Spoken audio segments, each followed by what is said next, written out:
Graça e paz, meus irmãos, mais uma vez é um prazer estar com vocês nesta quarta-feira.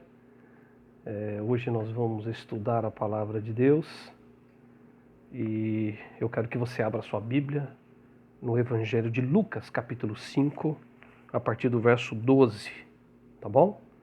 Enquanto você está abrindo aí, eu quero que também você baixe a sua cabeça e nós vamos ter uma oração, tá bom?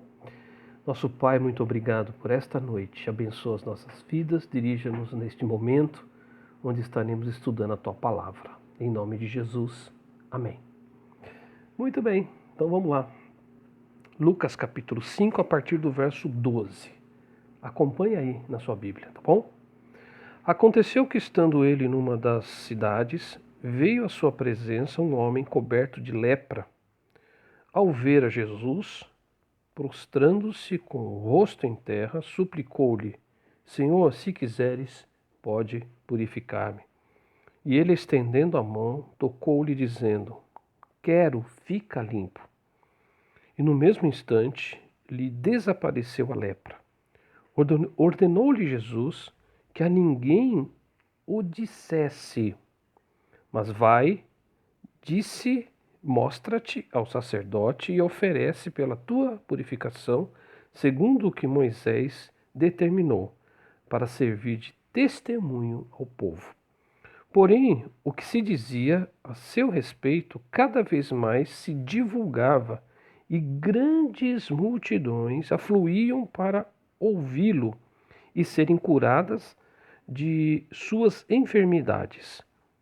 Agora preste atenção, verso 16. Ele, porém, se retirava para lugares solitários e orava. O tema da nossa meditação hoje é sobre popularidade.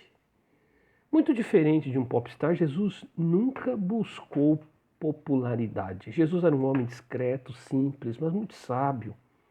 Ele sabia que a popularidade era perigosa. E as pessoas poderiam segui-lo por outros motivos, não é verdade? Muitos seguiam Jesus por outros motivos, menos o reino de Deus. E por diversas situações, Jesus foi rodeado de pessoas, querendo pão, querendo curas, querendo libertações. E Jesus atendia às necessidades dos outros. Mas nunca ele se deixou levar pela popularidade. Jesus tinha muito conhecimento da teoria de massa, né? Massa de pessoas. Há uma massa de pessoas que são facilmente enganadas e iludidas com poucas promessas. As comunidades nos nossos dias que crescem, muitas vezes alimentam seus fiéis com promessas que nunca irão se cumprir.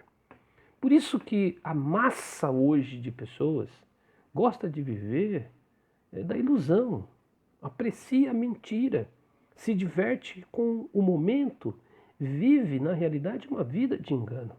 Por isso que Jesus sempre evitava alimentar a população com esperanças absurdas. Jesus preferia se retirar.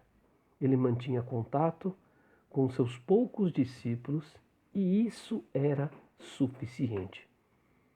Jesus não vendia um produto, mas ele pregava uma mensagem de salvação e fé em Deus.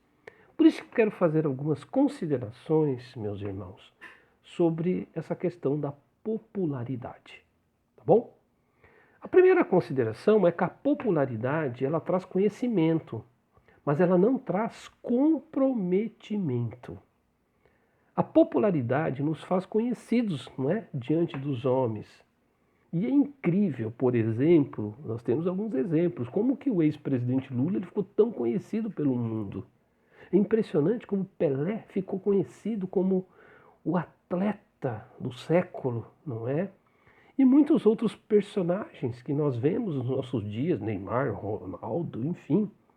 Mas perceberam que há um conhecimento superficial e ilusório. O fato é que não conhecemos de fato e de verdade essas pessoas. Sabemos pouco do caráter de cada um deles. Mas Jesus era um homem conhecido, não é? Ele era um homem comprometido com Deus. Jesus era um homem conhecido, mas eram poucos que se comprometiam com ele. E isso é verdade. Sabe por quê? Porque no julgamento de Jesus, a multidão gritava: crucificam.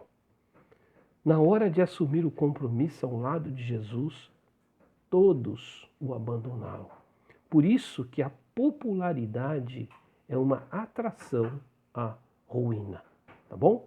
Então, a popularidade traz conhecimento, mas ela não traz comprometimento, tá bom? É a primeira consideração. A segunda consideração que a gente vai fazer é que a popularidade, ela forma multidões, não é? Mas ela não forma discípulos. Ela cria multidões, mas ela não cria discípulos. E infelizmente nós pecamos quando investimos mais na quantidade do que na qualidade. A quantidade provoca até uma falsa sensação de sucesso. Mas quando temos multidões nos seguindo, nos sentimos poderosos, admirados, reconhecidos, mas isso não passa de uma ilusão. Por isso que a Bíblia é muito clara. Deus deseja discípulos e não seguidores. Por isso que os discípulos seguem a Cristo, porque o amam, o conhecem, servem com prazer, doam seu tempo, doam seus recursos com profunda dedicação de coração. As multidões seguem por interesse mesquinho, seguem por ganância, querem obter ganhos. Por isso, não se esqueça, os discípulos são treinados, as multidões simplesmente elas são levadas. Os discípulos pagam um preço, as multidões querem algo de graça, não pagam preço algum. Os discípulos servem, as multidões querem ser servidas. Os discípulos amam e as multidões querem ser amadas.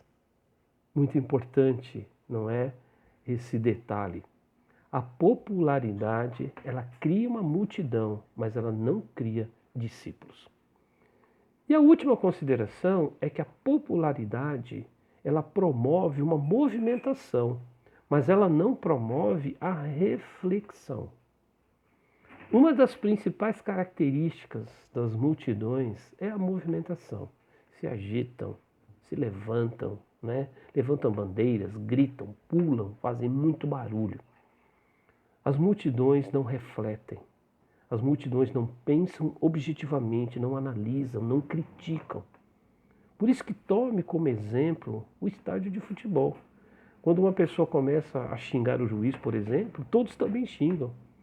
Quando as pessoas começam a brigar, todos brigam. As pessoas parecem que são tomadas por uma espécie de um ideal de ego coletivo, né? E que nem sabem o porquê estão fazendo o que estão fazendo. Parece que Deus está à procura de pessoas mais reflexivas, pessoas que não são levadas pela multidão, pela massa, não é? Mas por um desejo individual de servir a Deus. O cristão precisa estar consciente daquilo que ele está fazendo. Ele precisa pensar em cada palavra, em cada atitude, em cada ação. Ele não pode ser levado por um calor das multidões. Por isso que os movimentos atuais, eles levam as pessoas para onde elas querem. Hoje há pouca reflexão sobre o nosso mundo, sobre a nossa política, sobre a religião, sobre o lado social, há muita pouca reflexão. E tem mais, os crentes são manipulados facilmente. Basta a gente ter um bom discurso que a gente ilude a multidão de pessoas. Hoje falta pessoas reflexivas. Por isso que a popularidade ela promove movimentação, mas ela não promove a reflexão das pessoas. Eu quero concluir nossa palavra dizendo o seguinte: Jesus não precisou ser popular para ter sucesso na sua missão. Jesus simplesmente treinou 12 homens e esses 12 homens mudaram o rumo da história. A popularidade ofusca a verdadeira visão do reino de Deus. Queridos, cuidado com a popularidade. A popularidade não traz conhecimento, tá? Ou melhor, a popularidade traz conhecimento, mas ela não traz comprometimento. A popularidade promove movimentação, mas não promove, não é verdade, a reflexão. A popularidade cria multidões, mas a popularidade não forma discípulos. Pense sobre esta palavra, tá bom? De reflexão para a sua vida. Eu gostaria de pedir que vocês continuem orando por nós, orando pela igreja, orando por nossas necessidades. Temos várias pessoas que estão passando por necessidades, várias famílias. Continue orando uns pelos outros, tá bom? Em breve, assim que passar a pandemia, a gente vai poder retornar à nossa casa, à nossa igreja, ao nosso templo, e nós vamos dar sequência àquilo que Deus colocou para nós, tá bom? Não esqueçam também de contribuir. Nós temos contas, temos responsabilidades. Eu peço a sua ajuda também para isso, tá bom? Esta é a palavra de hoje, desta quarta-feira, tá? Deus te abençoe. Forte abraço no coração e um beijo para todos vocês, tá bom? Tchau, tchau.